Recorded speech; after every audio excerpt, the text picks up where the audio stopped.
సరి చౌదరి గారు, ఒకటి definitely it's a very good step, no doubt about it. అయితే నేను ఆల్రెడీ ఇందాక అన్నట్లు మీరు దానికి సరిగ్గా జనాల్లో తీసుకెళ్ళటంలో కూడా ఫెయిల్ అయ్యారు. ఇంకా మేమే బెటర్ ఏమో, హబ్ అంటే ఏముంటాయని చెప్పేసి అలాగే బాబురావు గారు కూడా ఇంకా బాగా ఎక్స్ప్లెయిన్ చేశారు. సో అదొకటి మీరు చేయాల్సిన అవసరం ఉంటుంది. ఎందుకనంటే ఇట్స్ డెఫినెట్గా టెక్ ఇండస్ట్రీలో ఇదొక బిగ్ స్టెప్, నో డౌట్. అయితే దీంట్లో ప్రోస్ అండ్ కాన్స్ ఏంటి అనేది అవన్నీ పక్కన పెడితే ప్రస్తుతానికి అయితే we are in dire need of something big. ఏది ఏపీ పరంగా కొన్ని నష్టాలు ఉన్నా కానీ ఒక పెద్ద క్రియేషన్ అనేది, ఒక హ్యాపెనింగ్ అనేది జరగాలి. So today is that day. ఇంకా మాట్లాడితే personally I can say that Diwali ఏపీకి ఇండియా మొత్తంలో మిగిలిన రాష్ట్రాల కన్నా మిగిలిన వాళ్ళకన్నా కానీ ఏపీకి ఒక వారం ముందే దివాళీ వచ్చిందని నేనైతే అనుకుంటున్నాను personally. So what you say, what about the cons mention by Baburao garu? దీనికి సంబంధించి కొన్ని పొల్యూషన్ ఆస్పెక్ట్లో కానీ, I mean huge need of power విషయంలో కానీ అవన్నీ కూడా జాగ్రత్తలు తీసుకున్నట్లుగా భావించవచ్చా? శరత్ గారు. సురేష్ గారు, ముందుగా మీకు ప్యానల్ సభ్యులకి అందరికీ గుడ్ ఈవినింగ్ అండి. ముఖ్యంగా ఈ విషయంలో మిమ్మల్ని కావచ్చు, మీ ఛానల్ సిటీ 24/7 వాళ్ళని కొద్దిగా అభినందించాల్సిన విషయం ఏంటంటే, మీడియా ఏదైతే పాత్ర పోషించాలో రాష్ట్ర అభివృద్ధి పరంగా కావచ్చు, రాష్ట్రంలో జరుగుతున్న ప్రాజెక్టుల విషయంలో కావచ్చు, అది ఎందుకు మీరు ఇందాక చెప్పినట్లుగా పబ్లిసిటీ మేము ఇవ్వకపోవటం కాదు, మీడియా కొద్దిగా వ్యతిరేక కథనాలకు ఇచ్చినంత ఇంపార్టెన్స్, ఆసక్తి ఒక సెట్ ఆఫ్ మీడియా నేను అనేది ఇక్కడ గూగుల్ విషయంలో కావచ్చు, అభివృద్ధి విషయంలో కావచ్చు ఇవ్వలేని పరిస్థితుల్లో ఉందన్నమాట. అందువల్ల దీనికి దక్కాల్సిన మైలేజ్ వాస్తవంగా దక్కలేదు. దానికి నేను కూడా అంగీకరిస్తాను. ఇక్కడ ఈ రోజు మనకి మీరు అన్నట్లుగానే దీపావళి ఒక వారం రోజులకి ముందుకు వచ్చినట్లుగానే భావించాలి. ఎందుకంటే ఎఫ్డిఐ ఇన్వెస్ట్మెంట్స్ లో ఇప్పుడు వరకు దేశ చరిత్రలోనే అత్యధికమైన ఇన్వెస్ట్మెంట్ ఏదన్నా ఉందంటే అది ఈ రోజు వచ్చిన గూగుల్ ఇన్వెస్ట్మెంట్. ఇందులో మనకి $15 బిలియన్, ఆల్మోస్ట్ 1,33,000 కోట్లు మనకి ఇన్వెస్ట్మెంట్ అనేది రెండు కంపెనీలు, గూగుల్ ఒక $5 బిలియన్ చేస్తుంటే రైటర్స్ వాళ్ళ ప్రతినిధులు ఎవరైతే ఉన్నారో వాళ్ళు ఇంకొక $10 బిలియన్ ఇండియాలో ఇన్వెస్ట్ చేయడానికి రెడీ అయ్యారు. దీనికి అట్లీస్ట్ ఒక పొలిటికల్ మైలేజ్ గా కాకపోయినా ఒక పొలిటికల్ కవరేజ్ అనేదిగా పక్కన పెట్టినా మన దేశానికి ఒక మంచి జరుగుతుంది, మన దేశానికి ఒక గొప్ప సంస్థ ఇంత పెట్టుబడితోటి వచ్చింది అని అయినా న్యూస్ వేసుంటే మిగిలిన వాళ్ళందరూ కూడా ఇర్రెస్పెక్టివ్ ఆఫ్ పార్టీస్ కొంచెం సంతోషించదగ్గ విషయం.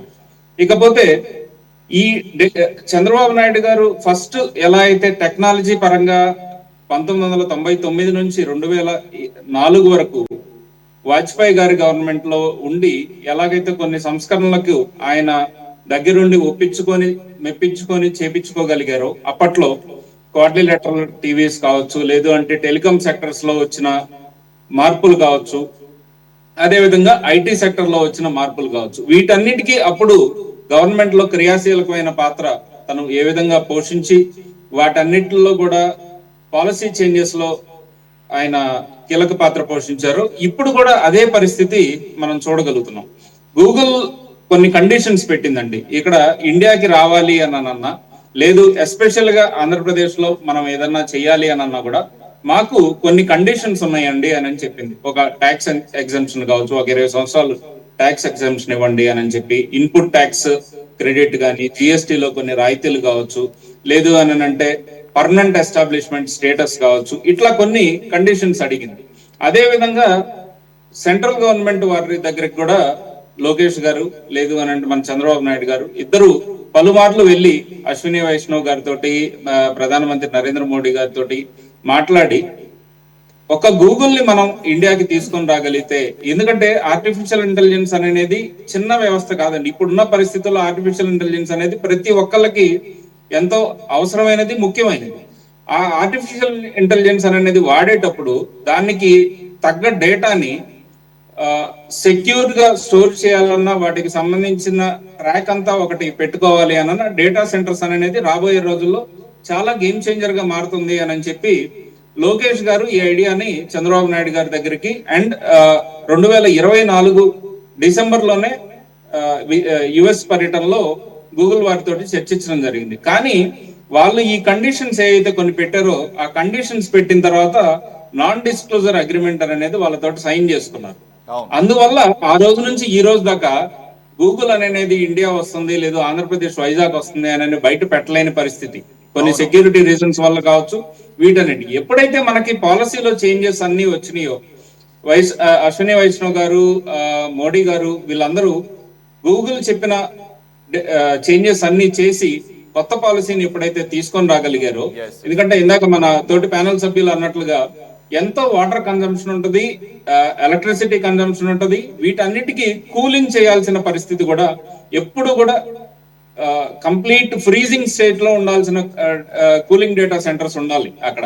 ఇప్పుడు మనం 3 ఊర్లని అడవిరాంపురం కావచ్చు, రాంబిల్లి కావచ్చు, దండివాడ కావచ్చు, ఈ 3 విలేజెస్ కి దగ్గరలో ఈ సెంటర్స్ ని 2028 కల్లా స్టార్ట్ చేయాలి అనే ఉద్దేశంతో ఈ రోజు అగ్రిమెంట్ ఏదైతే జరిగిందో, దీని వల్ల రాష్ట్రానికి వచ్చే ఉపయోగం ఏంటి అని అంటే రాష్ట్రానికి 10,500 ప్రతి నెల ట్యాక్స్ వస్తుంది ఈ సెంటర్స్ ఎస్టాబ్లిష్మెంట్ వల్ల. అంతేకాకుండా ఇదివరకు లాగా ఇదేదో డేటా సెంటర్స్ అని అంటే జనరల్ గా జరిగే డేటా సెంటర్స్ కాదండి, కొంచెం 10,500 కోట్ల రూపాయలు పర్ ఇయర్ అనుకుంటా. అవును, 10,500 కోట్లు 2028 నుంచి రాష్ట్రానికి జిఎస్టి ట్యాక్స్ వస్తుంది. దాంతో పాటుగా ఏంటంటే 1,80,000 మందికి ఉపాధి దొరుకుతుంది. ఎందుకంటే డేటా సెంటర్స్ అనేది ఇదివరకు లాగా డేటా ఎంట్రీ జాబ్స్ కి డేటా సెంటర్ జాబ్స్ కి చాలా తేడా ఉంటుందండి. ఇందులో మనకి అంత అడ్వాంటేజ్ ఉంది. అంతమంది ఇప్పుడు గూగుల్ చూసి ఇంకా వచ్చే కంపెనీలు కూడా చాలా ఉన్నాయి. గూగుల్ తో పాటు మైక్రోసాఫ్ట్ వాళ్ళు కావచ్చు, లేదు అంటే ఎన్విడియా వాళ్ళు కావచ్చు, వాళ్ళు కూడా ఒక యూనివర్సిటీస్ కూడా స్థాపించడానికి కూడా ముందుకు వస్తున్నారు. ఈ విధంగా ఏంటంటే ముందే ఆలోచించి గవర్నమెంట్ తోటి, సెంట్రల్ గవర్నమెంట్ తోటి వాళ్ళ సహకారం తీసుకొని కొన్ని చేంజెస్ అన్ని చేసుకొని ఈ రోజు ఫైనల్ స్టెప్ కి వెళ్ళి దగ్గర $10 బిలియన్ అని అనుకున్న దాన్ని $15 బిలియన్ దాకా పెంచుకొని కూడా ఫైనల్ అగ్రిమెంట్ చేసుకోవటం అనేది ఏదైతే ఉందో రాష్ట్రానికి చాలా మంచి శుభ పరిణామం అనుకోవచ్చు. ఇదివరకు గవర్నమెంట్ లిక్కర్ పాలసీల మీద దృష్టి కేటాయిస్తే ఇప్పుడు డేటా పాలసీల మీద చంద్రబాబు నాయుడు గారు దృష్టి కేటాయించడం అనేది మనకి ఆంధ్రప్రదేశ్ రూపురేఖలు ఏ విధంగా మారబోతున్నాయి అనే దానికి ఇది ఒక మంచి ఉదాహరణ అండి. అలాగని లిక్కర్దేమి సబ్జెక్ట్ ఏమి డై డౌన్ అయ్యేం లేదు, మంచి యాక్టివ్గా ఉంది ఇప్పటికి ఈ స్టేట్లో. లిక్కరే డామినేట్ చేస్తుంది అంటే సబ్జెక్ట్ పరంగా మాట్లాడుకుంటే. ఓకే.